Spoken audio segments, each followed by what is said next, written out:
What is up, guys? I'm back with a brand new video. If you guys are new to the channel, my name is Dusty. So basically today I'm gonna do a reaction video, and you know what's weird? I'm literally vlogging on this big tripod. I didn't make any of these animated stories. His channel's in the description. I took a shower like a little bit ago and I'm dressed in all blue. I think blue's pretty sick, but yeah, we're just gonna get this video started, so I'm just gonna react. So let's get it. Alright boys, so boys, basically today I'm gonna be reacting to one of my favorite animators. His name is Llama Arts. So I'm just gonna open up my Mac. Dusty Wise the Taki Clown. Here we go, boys. 3, 2, 1. Damn. Anthony. This happened when I was 15 years old. My I'm 16. He wanted me to come over for the night since his parents would be gone all weekend. I rode my bike over and put it in his backyard before letting myself in through his back door. We played basically every video game he had, from FIFA all the way to— That's literally me, but I video edit in Master. Food spilled out all over the floor. As the night progressed, we moved from video games to watching half a movie and getting bored to doing prank calls at close to 10 o'clock. Anthony made a few calls to different pizza places. When it was my turn, I just dialed a few random numbers in hopes to get someone at their house. On, say, my 4th attempt, I finally reached somebody. I don't know why I'm smiling, it's just so fun. Never did this before. Instead of a hello. Anthony's laughing in the background made me stumble with my words mid-sentence, ultimately cracking up into laughter. I can't talk like seriously, guys. I'm always laughing. I had never done a prank call, so I sucked at it. The guy on the other end was silent. I regained a straight face and tried to continue with the call. It went something like this. Sir, would it be alright if I borrowed one of the wheels from your car? What's your name, kid? My name is Jeff. My name is Bob. Really? You sure it's not Anthony? Damn. It hit me like a brick. I looked up at Anthony, whose face was noticeably full of fear. I hung up the phone, not wanting to be on the line with whoever that was for another second. Damn. Anthony, who the hell was that? I asked him. I don't know, he told me. Does your caller ID info display your name or something? No, it shows my dad's name. We hopped on the computer and did some research, trying to figure out how it was possible. The reason I'm laughing so much is because, like, I never did a reaction video, and it feels so cool to do it. If you have your own YouTube channel, try it out. It's really fun. Trying to figure out how it was possible to get someone's name through their phone number. It didn't make sense how he could get Anthony's name so quickly. He was way too young at the time to be on any of those personal information sharing websites. We ended up asking a question on Yahoo Answers, since no one had a similar experience. The question turned up no answers. I suggested he call his dad, but he said he wasn't supposed to have anybody over for the weekend. That's deadass me. So he didn't want to call. We planned on sleeping in the living room, so we just resumed watching the movie that we hadn't finished from earlier. Okay, deadass. Like, see that shadow behind the plant? Imagine if you saw a shadow of, like, a grandpa and grandma just, like, getting it on. I would deadass be laughing. Just like a grandpa like this and the grandma like, you know what I mean. Just let's play it. Right after the phone call had left my mind, me and Anthony looked at each other when we heard his front storm door opening, and then the doorknob to the front door began to turn. How the hell does the guy get here this quick? What? It only was able to turn about halfway before the lock restricted it. Anthony turned off the TV, and I went over to the window to see who it was. I spread the blinds open. There was a tall guy standing outside. He noticed the blinds moving. That makes it more creepy how he's tall. And turned to look at me. Oh. I practically threw the blinds back into place.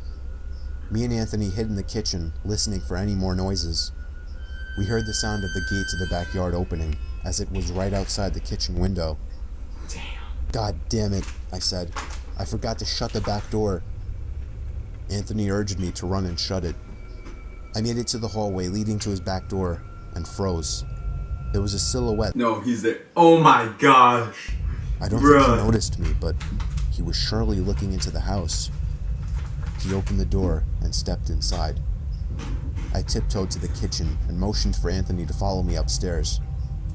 We made it to his room as quietly as possible. What the hell? It's like spiderwebs on his TV. Imagine if the guy, like the scary guy who came, he just had like a bop it and he said, let's play bop it, bop it.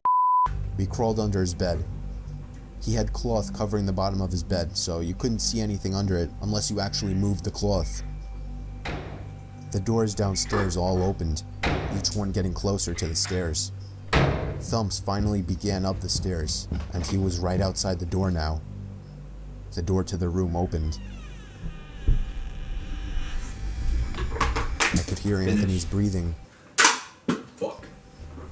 Footsteps moved over to the closet, and then the closet opened. I could hear the coat hangers being slid around as the fabric of the jackets and coats rubbed against each other. Footsteps moved over to the bed and stopped. Imagine when he stopped, all you hear is this. I felt like my heart was about to explode out of my chest. Anthony's breathing was too loud. I had to cover his mouth with my hand. Nothing but silence in the room now. We laid still for so long, I almost thought he wasn't even in the room anymore. I moved my hand away from Anthony's mouth and whispered in his ear, "You think we can make a run for it?" He was about to answer when the most disturbing, memory-haunting scream I'd ever heard filled my ears as Anthony was seemingly dragged out from under the bed. Damn. I crawled out and saw him struggling with the man. I desperately looked around for anything to use as a weapon. I settled with a screwdriver sitting on his nightstand. That's a screwdriver? That's a screwdriver. Bruh, I swear, this looks like a popsicle. I hurried over to the man and drove the screwdriver into his back. He let go of Anthony as he let out a scream of agony, giving us time to get the hell out of the house. Running onto the road would give away our position too easily. It would take too long to make it to his neighbor's house.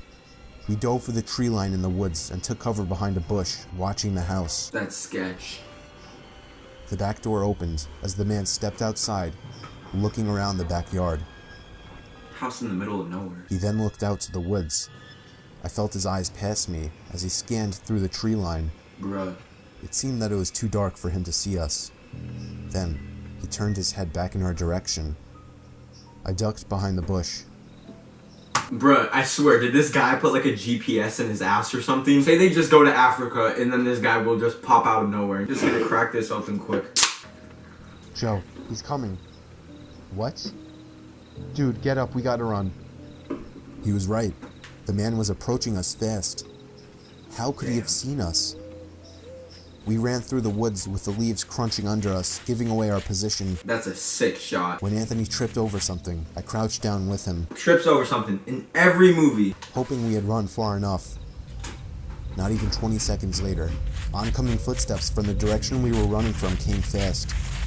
They slowed down only 2 trees away from us as we lay face down in the leaves. Moments later, the footsteps take off in another direction.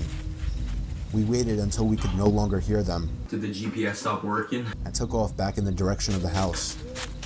While running, over the sound of leaves crushing and my heavy breathing, I could swear I heard leaves crushing from behind us. We made it back to his backyard, into his house, Lock the door. and this time, remembering to shut the back door. Did you lock it? We were now able to call the police. Anthony stayed on the line with them, while I patrolled the back windows, making sure nobody was out there. It was so dark though, I couldn't see anything. So I did something that seems stupid today. I turned on his backyard lights, Oh my and god. immediately in the distance, Bruh. over by the woods, I saw him. And just jerking off. He turned off back into the woods and disappeared out of sight. That was the last time me or Anthony ever saw him. If I go back, what is it? The guy, how you saw the silhouette, man, he was jerking off. I would be lying if I told you we heard the occasional knocks at our windows or something cliche. No, that was it. 5 years have passed and nothing has happened. Do I wonder if it was somehow linked to the prank call? Maybe. Does it make sense? Not really. But yeah, this was the story of how me and my still best friend Anthony almost died during a break-in.